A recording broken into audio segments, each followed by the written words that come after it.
your Shabbat.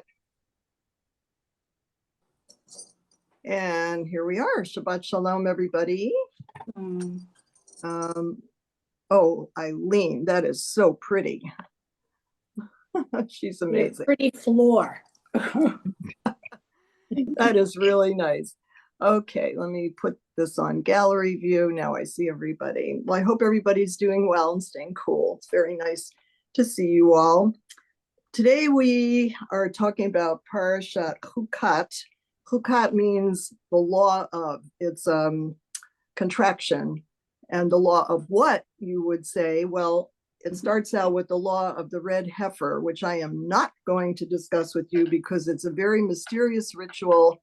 We don't even know if it was ever practiced, but the essence of it is that it's about purification. So you are not supposed to, if you come in contact with a dead body, you have to go through this ritual to purify yourself. And the ritual includes burning the heifer, using the ashes of it, mixing them with water, and then purifying yourself. Okay, so please don't ask me about the red heifer because I really don't know. I mean, a lot of people don't understand it. But anyway, what I want you to take away from it is the idea of water, because water is really, really central to this Parsha. So where we are in the narrative is Bnei Israel are in the desert. They are in the 40th year of their wandering, so they're very close to getting to the promised land, but they don't know it yet.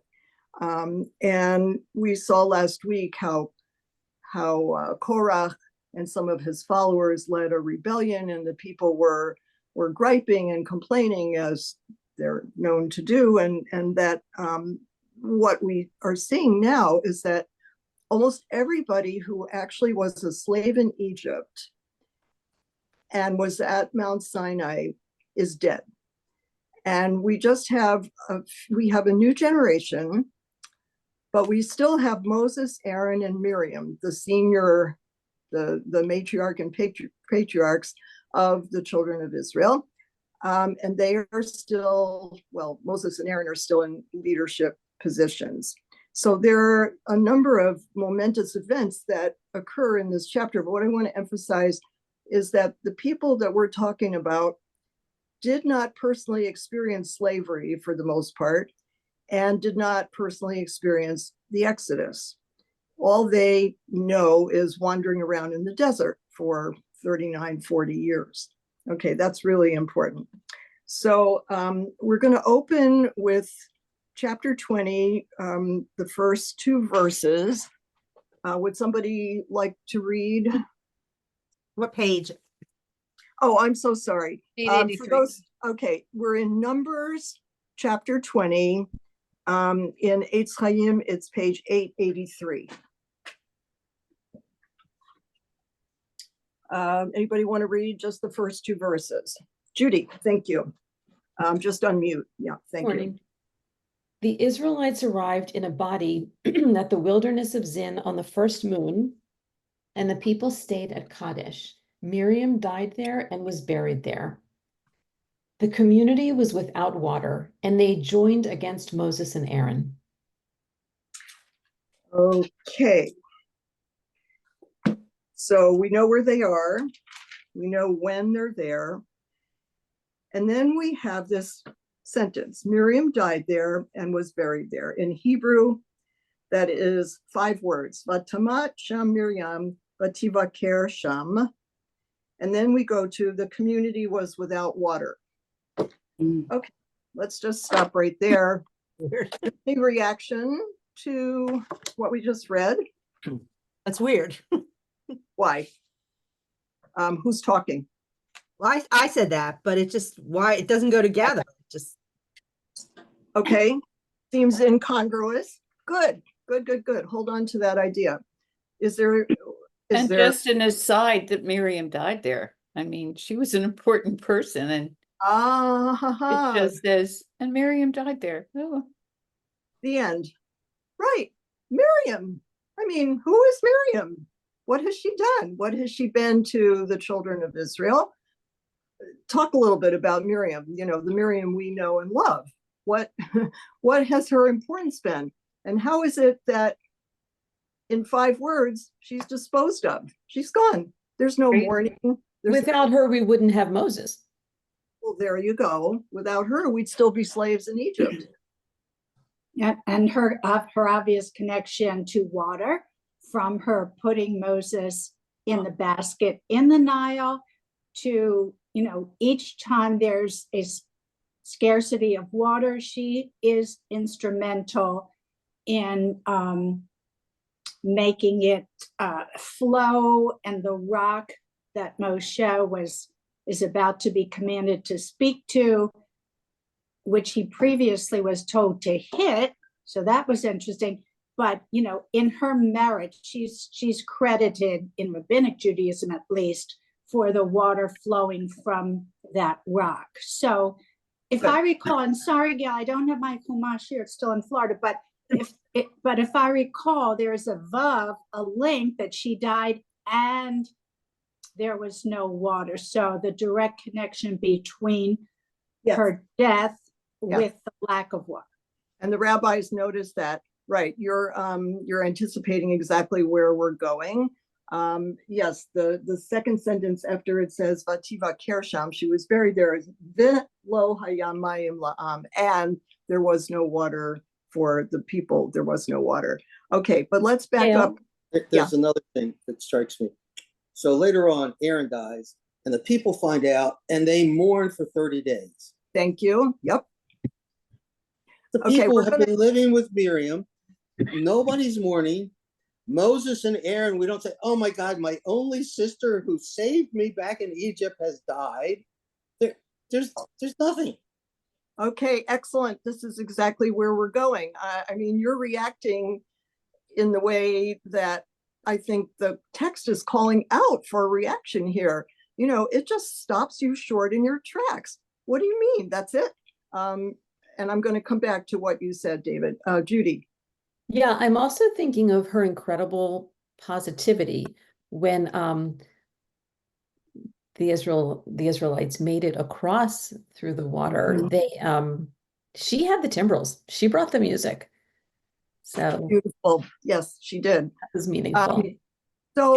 And she brought them from Egypt. She left in a hurry with unleavened bread and her timbrels. So not only was she, happy or, gracious about their savior, they're being saved across the Red Sea, but she anticipated better times. And, as you said, Judy, that really spoke a lot to her character and frame of mind. Right. I feel like that's a very feminine, I could be very wrong, but a very feminine thing to do is like to plan, to plan ahead and to think all the different steps needed and everything you're going to need to make something positive happen. Right. David, what do you love as the name for a book about? What did you say you love? You put it's what Judy just said. She brought the music. She brought the music. Oh, that's like the name of the book. Somebody should write it about Miriam. She brought the music. Yep. Very nice. I'll take a footnote. Okay, that's all I'm asking. So there's also, I don't know, except I kind of the cup of Miriam, the cup for Miriam. So I don't know much about it, but just that the cup. So that's a modern addition to the Seder from women who have been studying Torah from a more feminist perspective and saying, so often the women are left out. And why is it a cup of water? Precisely because of what we're discussing right now. But here's what I want to tell you. I was shocked to look in Eitz Chaim and see nothing, no comment whatsoever about the sudden and abrupt accounting of Miriam's death. I went on safari. I hunted and hunted and hunted, and I could find only a couple of commentaries on this. I don't understand this at all. So you kind of have to go to modern commentaries, but I did find one, and I'm going to share this with you. This is from Or HaChaim, which is an 18th century Torah commentary originating in Morocco. And the founders of Hasidism refer to it because it's kind of mystical. And what this source said is, according to the Talmud, the manner in which the Torah described Miriam's death as immediately followed by her burial without a word about anyone mourning her showed that due to the failure of the well, the people immediately suffered thirst. This preoccupied their minds more than the respect they should have shown Miriam by mourning her properly. So that's the 18th century commentary. But all of this really has to do with the well, the legend of the well that Miriam brought so that she was connected with water. So I just want to talk about that a little bit. The rabbis credited to Miriam the existence of this well, which Merle already alluded to, and provided them with drinking water throughout their wanderings in the desert. This well, according to the rabbis, was one of 10 things that God created on the eve of the first Shabbat. So Miriam's well was one, the whale that swallowed Jonah, the rod. There are 10 of them. I can, run through them if you want, but these are objects that that became very important in the biblical stories. And so, this is not mentioned in Breshit, in Genesis, these 10 things, but the rabbis, Midrash extrapolates it. And so what they said is that Miriam is viewed as a central source of vitality. So this legend portrays her as a leader who cares for Israel's needs in the wilderness. And we already saw, she played an essential role from the very beginning in Moses's life. So, it's hard to say why the Torah can be very spare, right? It can, and leaves a lot of room for speculation and interpretation, which is where Midrash comes in. But anyway, I wanted you to know about the well. And let's go down the road. Yeah, Patty, go ahead. I'm sorry. I wish I could rewind the film here, whatever, to my very first comment about the incongruity of, she died and there was water, but really it goes hand in hand. Absolutely. It does. Yeah, absolutely. Right. Merle, go ahead. Just a really quick comment. What you quoted I forget the name of the source, and which means the light of life. Of life. Thank you. And I was thinking that too, and that because Moshe had to be very depressed, he wasn't at his best when he was confronted by the thirsty Israelites, whom he referred to as rebels, that, he was deeply depressed and, not on top of his game. We know he was already an altakaker. So, but I think a big part of his not following God's command as it were given was the fact that he was deep in mourning and very depressed. Okay, excellent. Hold on to that idea. We're going to see an interpretation that goes down that road. But I mean, we're keeping in mind that Moses is now 119 or 120, because he was 120 when he died, and he's been schlepping around with these Israelites. I mean, starting in Egypt, and they didn't really at first recognize him as the leader, and dealing with Pharaoh, and then schlepping through the wilderness with these people who are complaining all the time. It would tire out anybody. But I want to, okay, Judy, and then I want to look at Aaron, the account of Aaron's death and Moses's death by contrast with the account of Miriam's. Sure, Eileen, go ahead. No, thank you, Gail. Quick Judy. question. Is there a reference to when Sarah died or the other matriarchs died? Was there a mourning period for them? Was this rare to not acknowledge Miriam? Or is that something that has not been established yet? Going by what we have in the Bible, I do distinctly remember Rachel was mourned. And Abraham mourned for Sarah. We're told Abraham, Sarah, right. And Ishmael came, no, he came to Abraham's burial with, yeah, but public, see, they weren't a people yet back in those days when we had the patriarchs. Now they're a whole people. So there's a group, there's a collective reaction. But, you know, what's so striking to me, and I've read this so many times, but, you know, when I started to prepare the Parsha for this week, I just like got stopped in my tracks by, you know, the reaction that you're having too. Is that all? I was just wondering more about like women rather than people in general. Okay. So I want to just briefly look with you at the description of Aaron's death and the description of Moses' death by contrast to the one of Miriam's. So Aaron's death is in this Parsha.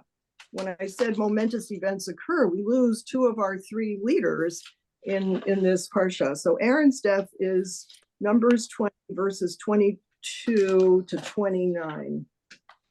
So just flip ahead. Let me tell you the page. 20. What did I say? 20, 22 to 29. Okay, page 887. Somebody want to read? We're going to read verses 22 to 20.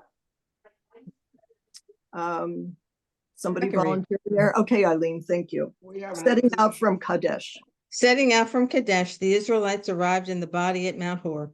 At Mount Hor, on the boundary of the land of Edom, the Lord said to Moses and Aaron, "Let Aaron be gathered to his kin. He is not to enter the land that I have assigned to the Israelite people, because you disobeyed my command about the waters of Meribah. Take Aaron and his son Eleazar and bring them up on Mount Hor. Strip Aaron of his vestments and put them on his son Eleazar. There Aaron shall be gathered unto the dead." Moses did as the Lord. Stop or keep going? No, keep going, please. Moses did as the Lord had commanded. They ascended Mount Hor in the sight of the whole community. Moses stripped Aaron of his vestments and put them on his son Eleazar, and Aaron died there on the summit of the mountain. When Moses and Eleazar came down from the mountain, the whole community knew that Aaron had breathed at his last. At the house of Israel bewailed Aaron 30 days. From which we get the custom of Shloshim, the period of mourning after Shiva for 30 days. All right, wow, that's a very detailed account, right? If you recall, one of my earlier classes with you was was discussing the garments of the high priest. Mm-hmm. And I showed you some pictures of that. And we talked at that time about how Moses is instructed to dress Aaron in all those robes. And then we looked ahead at this passage precisely to see that it's a total reversal. It's like turning the film, making the film go backwards, that Aaron is undressed by Moses. And you can imagine how painful that must have been. Undressed. Yeah. And those garments are then put on Aaron's son. So what you have, hold on one sec. What you have is passing of the leadership in a very tangible, concrete, and symbolic way. Okay. And then, you know, there is all this detail for Aaron. Okay, Judy, go ahead. So this undressing and dressing happens before he dies? Yes. Yeah, he has to stand there. It's my understanding from, yeah. It says Moses stripped, verse 28, Moses stripped Aaron of his vestments and put them on his son Eleazar, and Aaron died there on the summit of the mountain. So Aaron sees his, he goes through this process and sees the power being passed to his sons. Now, you could imagine what Aaron's emotions are. I would say probably a mixture of grief, but also, okay, now I know the power, the God's will be carried out, and I'm passing it on to my son. Okay, just, stop here for a minute And is this having any like deja vu for you? Are you relating to this idea at all of passing the power, the mantle from the old generation to the young generation? Ed, what would you like to say? I think that they're emphasizing a characteristic that they want you to remember the person about. The vestments with Aaron, Moses and the rod, and Miriam and the water. Miriam found all the water for the Jews as they were traveling in the desert. Each one is signified by this characterization of some element. Absolutely. Absolutely. And, now we know that the position of the high priest, which was really, really important. I mean, you can kind of understand why Aaron is given so much attention here, because the high priest role was absolutely key. David, did you want to say something? Go ahead. Help me out. I mean, so the word strip to us today is a very harsh word. I mean, they could have used a different word. So maybe the Hebrew isn't quite as harsh to me, but when they say they strip, it's like he was dressed down. But you're right, he would have pride in the transition, and that's a ceremony in and of itself. But to use the word stripped makes it really harsh. David, I imagine like somebody in the military who's stripped of, Exactly. Yeah. right? And it But does. what's the really interesting, David, and we always have to be sensitive to translation, that it is translation. Gail, what's the Hebrew for that word? Pashat. And I'm sure I noticed it when we were talking about Aaron's vestments, and I looked it up, but I do not remember. And actually it appears twice, the same word. It's in 26 when God says, do this, strip him of his vestments. And then 28, and so Moses did it. So we have that word twice, which gives it even more emphasis, and it sounds very harsh to us. I will look it up and get back to you, because I don't really know. I'm sorry. What was the shorish? I didn't hear you. Shin Fei Tet. Shin Fei Tet.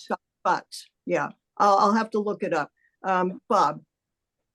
I hate to show my ignorance, but is there anything in the Torah that says that Aaron was also deprived of entering the Holy Land?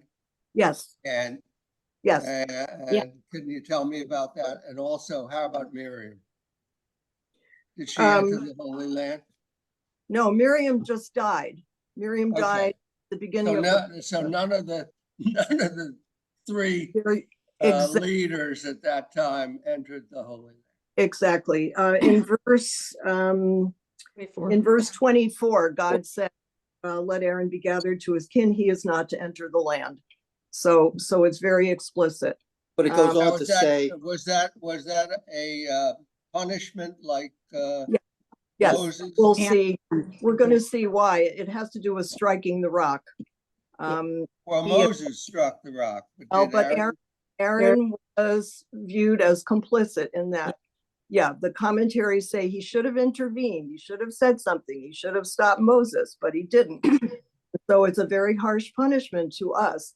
But, to me, it's also, I am so mindful of the discussion that's going on right now in this country about the age of our leaders and the age of our candidates, and are they fit to serve? And, this is a democracy, but in the Bible, God's in charge. And God says, no, it is time. It is time. And he makes provision for the next generation of leaders. I mean, it's so fascinating to me in the light of what we're going through right now. Eleazar is to become the high priest, and Joshua is to become Moses' successor. And both Aaron and Moses see that happening. Joshua's name is changed to reflect his role as leader. So they see a transition to power to the next generation. I mean, what could be more relevant? No one today lives to 120 years. That's right, Sandy. But I guess, 80 is being considered. The new 120. Okay. Well, Gail, I do have to ask you all to show respect to age for those of us who are older than Trump and Biden. So I'm taking a course right now on aging in the top. So text about aging, and the one that is you must rise before an older person. You know, that's kind of the motto. But they are discussing in these texts fitness to serve. You know, what happens if somebody starts to become cognitively impaired, and it doesn't have, thank God it doesn't happen to everyone, but you know, the Talmud acknowledges that.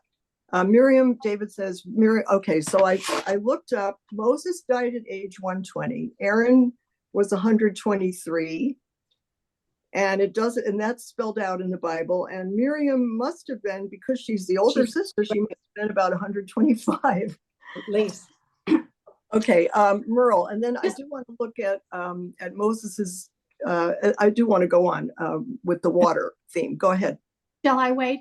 I can wait, Gail. Okay, if you don't mind holding on. I don't mind. Okay, so I just want to finish the comparison. Moses's death, I'm just going to read it to you if you want to look at the source. It's Deuteronomy 34, verses 5 to 8.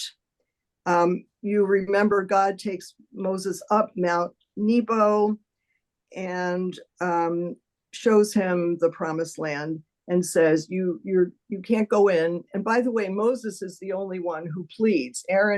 When Aaron hears that he can't go, he doesn't say a word, but Moses does plead with God, but not in that. This is the very end of his life. Before that, he does.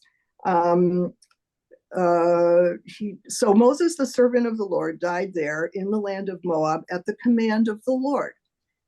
God buried him in the valley in the land of Moab near Beit Peor, and no one knows his burial place to this day. Moses was 120 years old when he died. His eyes were undimmed and his vigor unabated. There you go, Bob. Did you hear that? Thank you. See, even God was nice. And the Israelites bewailed Moses in the steppes of Moab for 30 days. The period of wailing and mourning for Moses came to an end, and the next thing that happens is Joshua assumes the leadership. Okay, so this is all about passing the torch of leadership and, you know, coming to an age where it's time to say goodbye to this life.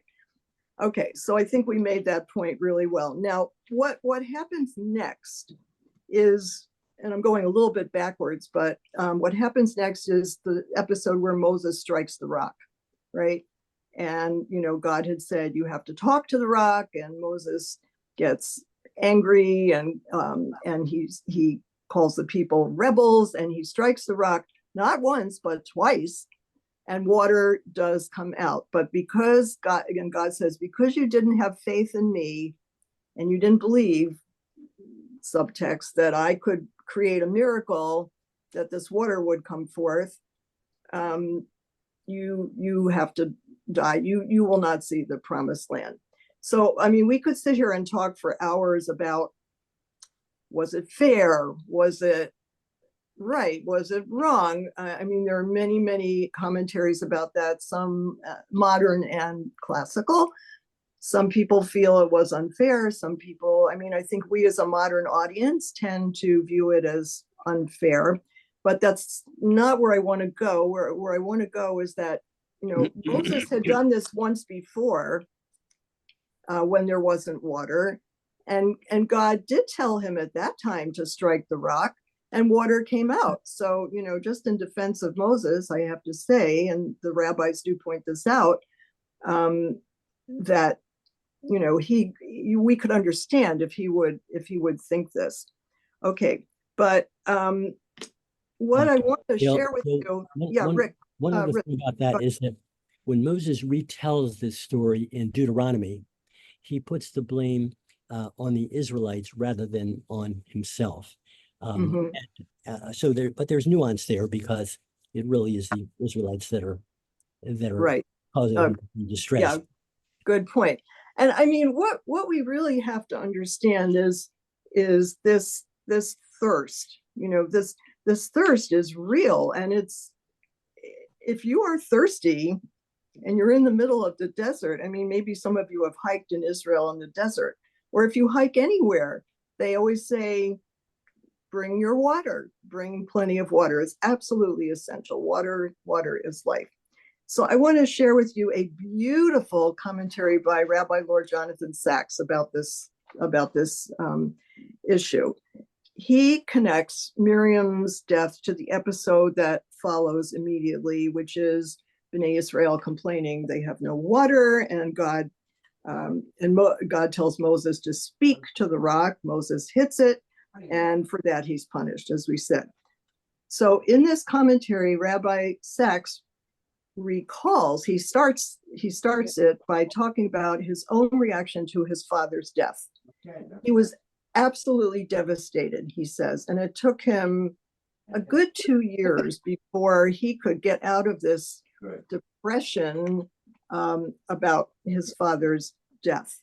And so he interprets this passage in the following way: the deeper connection, this is a quote, lies not between the death of Miriam and the lack of water, but between her death and Moses's loss of emotional equilibrium, his loss of control in front of the people. He's going where you kind of went, Merle, before, right? Miriam was his elder sister. She had watched over his fate. He owed his sense of identity to her. Bereaved, you lose control of your emotions. Moses at the rock was not so much a prophet as a man who had just lost his sister. He was inconsolable and not in control. He was human. And then he goes on to say, Hukkat, this Parsha, is about death, loss, and bereavement. Moses, Aaron, and Miriam together constituted the greatest leadership team the Jewish people has ever known. What the Parsha is telling us is that for each of us, there is a Jordan we will not cross, a promised land we will not enter. Pretty deep, isn't it? It's so human. That is. He's beautiful. Such a loss for everyone. His loss. Indeed. So, you know, what I want to say here is the Torah is not a novel. It is not a novel. It doesn't tell us what the characters are feeling, and usually not even what they're thinking. We have to deduce that from their actions. So I'll just give you another example of where the Torah is extremely spare in its language. I'll tell you, it's Leviticus chapter 10, page 632, but you don't have to go there. This is the account of the death of Aaron's two sons, Nadav and Avihu, who brought, quote, strange fire. And for that, they were zapped. They brought into the sanctuary. And for that, they were swallowed up by a fire. And what's Aaron's reaction here? It's very, very striking. Yeah. 2 words, Vayidom Aharon. That's on page 634. Aaron was silent. You know, it's and you're reading this and you're thinking, what must he have been feeling? He's just lost his 2 sons. He's seen them actually vaporized right in front of him. And what could he be thinking and feeling? So, you know, and then Aaron has to watch while the bodies are carried away and put out of the camp. And he forbids Aaron and his other 2 sons from mourning. He says explicitly, you cannot mourn. I mean, this is really hard for us as a modern audience.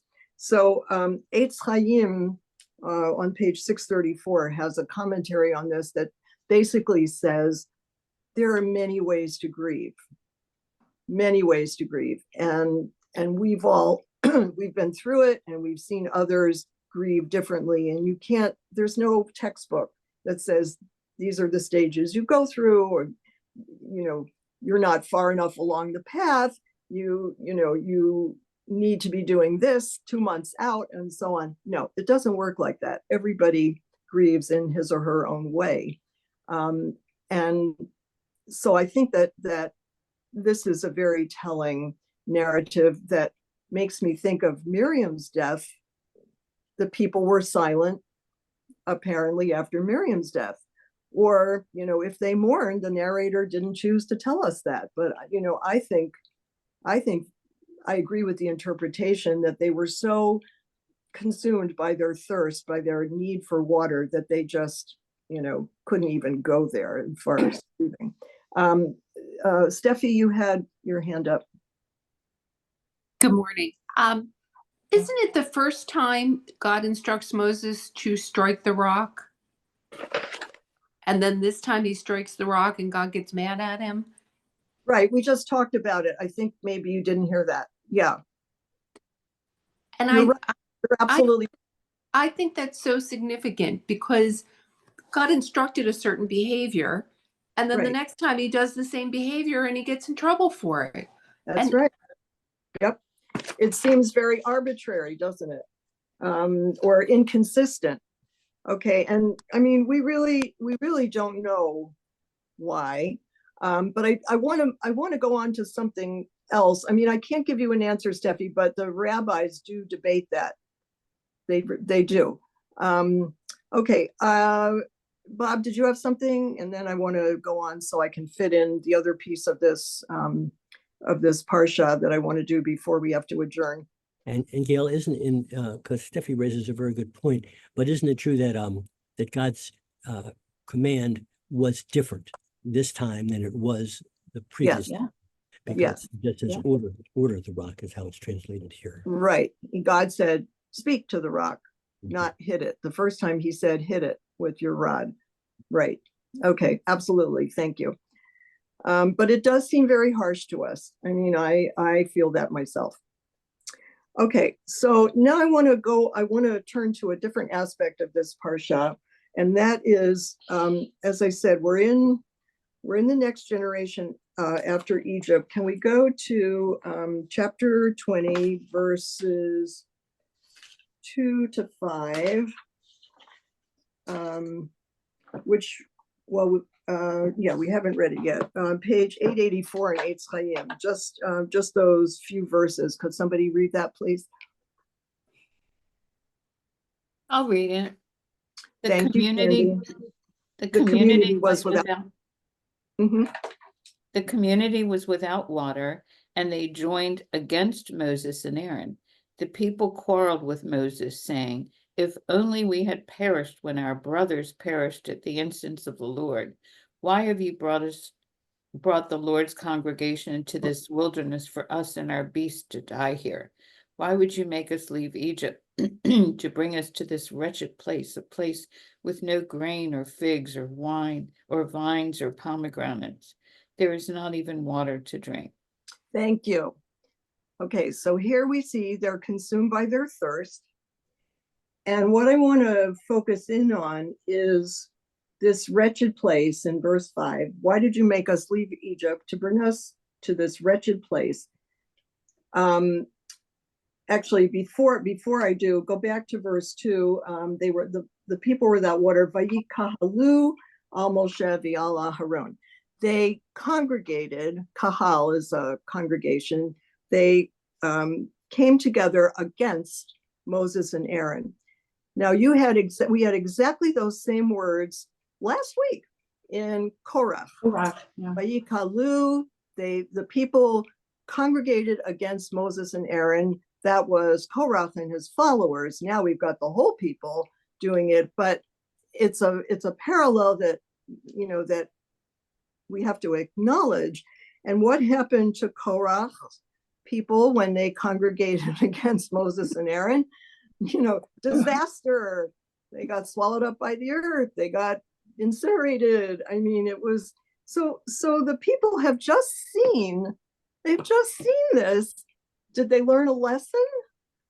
I'm asking. It doesn't seem like they learned a lesson from what happened to Korach and his people.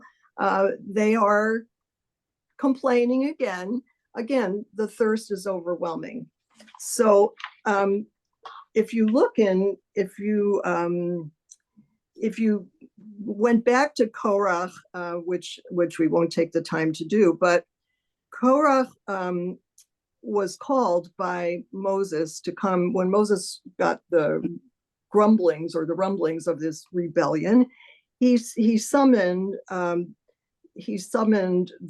leaders of that to come to his tent, and they said, this is Datan and Abiram, we will not come. They're in Korach's party. We will not come. Is it not enough that you brought us from a land flowing with milk and honey to have us die in the wilderness, that you would also lord it over us? And Rabbi Schwartz pointed that out last week. A land flowing with milk and honey, what are they referring to? You brought us from a land flowing with milk and honey. They're talking about Egypt. What do those words describe? Do they describe Egypt? No, they describe the promised land. They describe Canaan. So something very interesting is happening here, and I'm connecting this up with this passage that we're looking at right here, where the community after Korah, why did you make us leave Egypt to bring us to this wretched place, a place with no grain or figs or vine or vines or pomegranates? Okay, how do they pick those particular foods to say we're missing those? From the spies' report.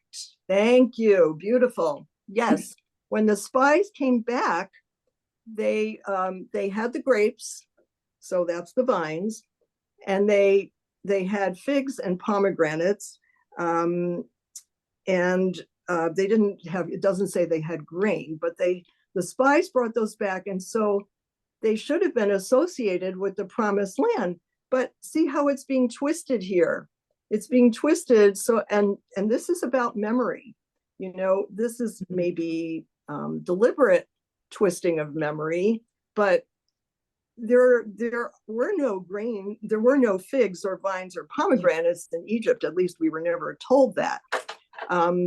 However, and let me tell you one other thing. There was some other kind of food in Egypt, though. But there's also something called the 7 species. The 7 species are listed in the book of Deuteronomy, and they are native to the land of Israel. And so they are associated with Israel, and they include grapes, pomegranates, figs, grain, dates, and one more, which I forgot. Eretz chita, usara, geffen, uteina, verimo. Pomegranates, did I say that? Yeah, okay, there are 7 of them. I will tell you where they are. Deuteronomy 8, chapter 8, verses 7 to 10. It's on page 1040. Again, for lack of time, I'm not going to stop to read it, but yeah, you know what? Let's look at it. I think it's important. So go to 1040 in, if you have Eitz Chaim, it's Deuteronomy chapter 8, verse 7.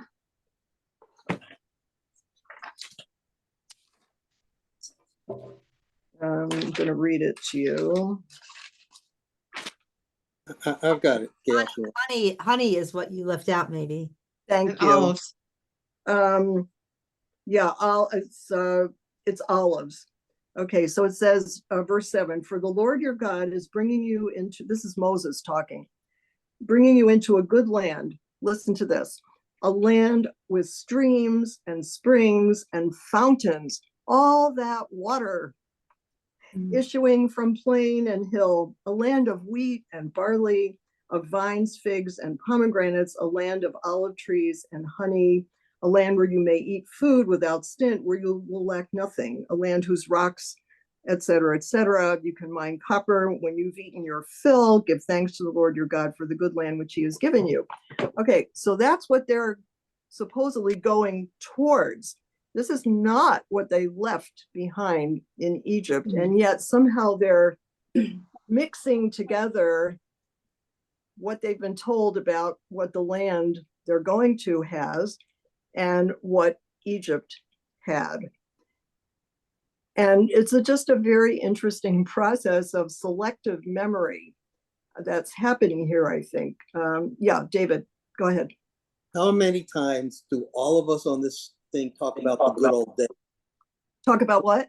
The good old days. Yes, yes. We all say, oh my God, in the good old days, there was no crime, there was no this. But this is also, to me, a statement about leadership. As you said today, not only is Moses tired of leading, the people are tired of Moses. This where they complain, this is the same complaint we have heard in both books, right? In Leviticus and Numbers. The same thing. Why did you do this to us, to bring us here? Same complaint. Right. And we see it here over and over again. And so, yeah, so we're stiff-necked people, we're all of these things that Moses complains about, and yet God continues to, be patient with us. Right. And thank you. We can understand, their bodily needs. We can understand that in fact, there's a commentary, because in this Parsha and other places, Bnei Israel say, you brought us this wasteland where there's no food for us or for our animals. And the commentary, I think it's in Eitz Chaim, that says they're existing on an animal level. They're hyper focused on their bodily needs. And I think we can understand that, but from God's point of view, why don't you have faith? Why don't you have faith? And there are commentaries that say he was testing their faith. I mean, God could have sent water whenever he wanted, whenever they said we're thirsty, but it's a very difficult test. Merle, go ahead. Oh, thanks. Just to underscore what you and David are saying, in the past, every few days, which more or less is what the body can live on without water, every 3 days early on is when they fetched, and God sent water through Miriam and Moses. Now, this is like 38 years later. So more or less for 38 years, we don't hear about it, but for 38-ish years, God must have been supplying water for their needs via the rock, via oasis. So for 38 years, these people have had that need met, and yet I think it's human insecurity, in addition to, Judy had texted accurately, dehydration and all of that makes you crazy and obsessed with the need to drink, of course. But for all of these years, God had provided water, and yet that still wasn't enough for these people. It's, what have you done for me lately? So I think that is like a dafka that really underscores the nature of the people and their lack of faith in God. Thank you. And it takes us back to why the Midrash invented Miriam's well, because, it was through Miriam's well, so says the Midrash, that God was providing water all those years, but it had happened before that they didn't have water. I just want to share with you a comment by Nechama Leibovitz, who talks about this whole complaining thing. And she says, we remember the good and forget the painful. We tend to do that. And she also describes a spiritual hunger represented by the physical hunger. But, to me, what was so fascinating here was, what are the particular foods they're longing for? And we have another couple minutes. I want to take you back to another place where specific foods are mentioned that I just found so fascinating. And this is Numbers chapter 11. So just a couple of parshas back, Baha'alotacha. So Numbers chapter 11. Let me get to that, and I'll tell you the page.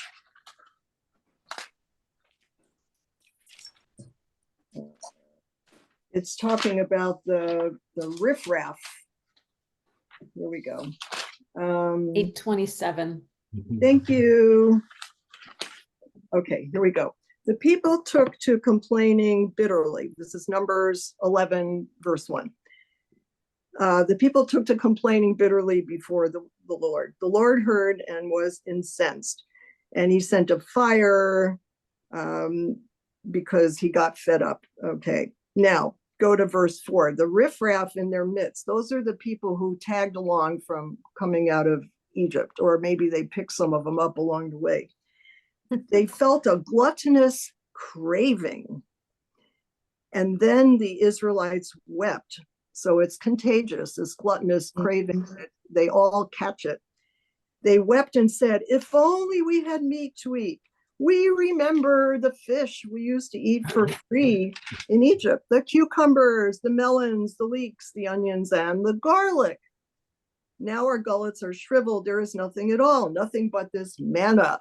And they're complaining about the manna. So I have always been very attracted to this particular pasuk, because when my David was at Schechter and he had Shuli raffle in the 5th grade for Chumash, she made them memorize this passage, and I had to drill him on all these words in Hebrew for melons and cucumbers and so on and so on. And we had long vocabulary lists, but I started thinking about it, and I'm thinking, what do you mean they used to eat all these foods free in Egypt? They were slaves.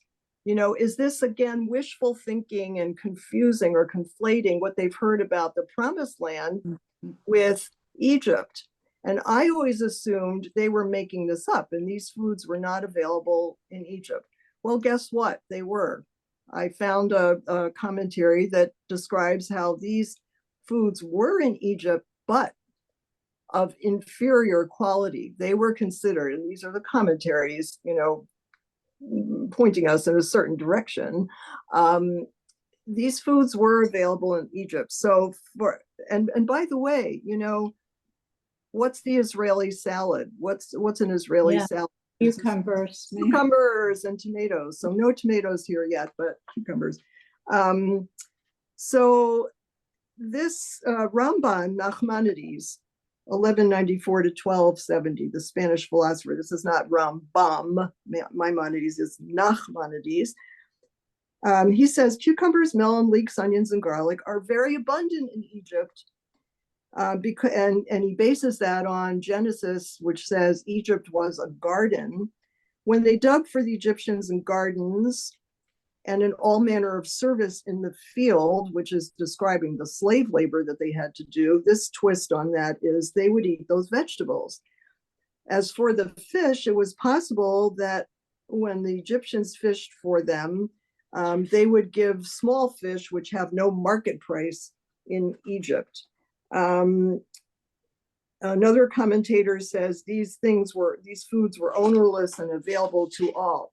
But Rabbeinu Bachya, Spanish commentator, 1255 to 1340, says, in order to belittle the manna, they compared it unfavorably to such food as is universally considered inferior, such as cucumbers and melons. We know the land of Egypt produced excellent food, parenthetically, but did the slaves get any of that? Right. The fact that they mentioned fish, so he says this was inferior produce, these foods that are named. The fact that they mentioned fish was an outright insult against the manna, seeing the only kind of fish the Israelites had been given in Egypt were the fish that had already begun to decompose and stink. And that comes from the commandment, the fish stank, the plague of the blood, when the Nile turned to blood and the fish stank. So the Israelites expressed their disgust at what was a most valuable gift from God. The people were not so much wanting something as expressing their dissatisfaction with what they had, never satisfied. But I just think it's very interesting whether or not these 5 foods that are named in Bahalotacha it seems that they did grow in Egypt. I always assumed that they didn't, but no, these commentators say they did. They were considered inferior foods. I think the whole thing I'm trying to point out, what I'm going towards, is how we have memories that are selective and that, as Rabbi Schwartz said last week, no two people, two kids growing up in the same family will remember things very differently, the same things sometimes. But there's a collective memory, and I'm just thinking, all these people who weren't in Egypt, they must have heard from their parents. Oh, you're going to a land flowing with milk and honey. Oh, you're going to a land where there will be figs and dates and pomegranates. That's what they heard, and they conflated that, I think, with Egypt, which they had not experienced. So just, from the point of view of how our brains work and how our memories work, I think it's an interesting Parsha. And now you're probably hungry after all this of food. We have another couple minutes. Anybody want to? Yes, go ahead, Judy. I just have a comment about when in, I guess, 1948, when Israel was established and they were given this property, this earth that was desert, and they had nothing. Is this what they saw thousands of years ago? Was the nothingness, but it was our wisdom and our brilliance and ingenuity that made irrigation systems and made things happen and grow and make it worthwhile. Because if I am misunderstanding this, please correct me, but that other groups of people couldn't do that, didn't have the wherewithal to do it, but the Jewish people did. Mm-hmm. Mm-hmm. Yeah, but we also have to keep in mind that the land we're talking about here was fertile at one time, as evidenced by what the spies brought back. But many centuries passed, and if it was not farmed correctly, and there were conquerors. They laid waste to cities and so on. Yes, thank you, Sandy. Could you say what you just put in the chat? There are many cases all over the world, even happening now, that desertification happens, where the desert continues to grow, the Aral Sea shrinks, and the Dead Sea is shrinking, and desertification increases. Like the Dead Sea is disappearing. Yeah. Merle, Thank I guess you, it'll be the last I have two quick comments, but I also want to thank you, Gail, for your insight and your thoroughness, and you always focus on fascinating parts of the Parsha. So a couple of comments to Judy's comment, which was very relevant and does give us a sense of pride. However, before 48, there were at least two waves of immigration, Aliyah Aleph, Aliyah Bet, and so a lot was done to the land before 48, Judy, and at great expense of life to the Chalutzim, the early pioneers who mainly came from Russia, draining the swamps and all of that. So that was one point. And the other point was that the fertility of the land was forever damaged, especially by the Romans, that Israel had been Palestine, well, they renamed it Palestine, but is Judea, had been covered with trees. Everybody remarked about the fertility in the trees, and the Romans really burned and cut down most of the trees.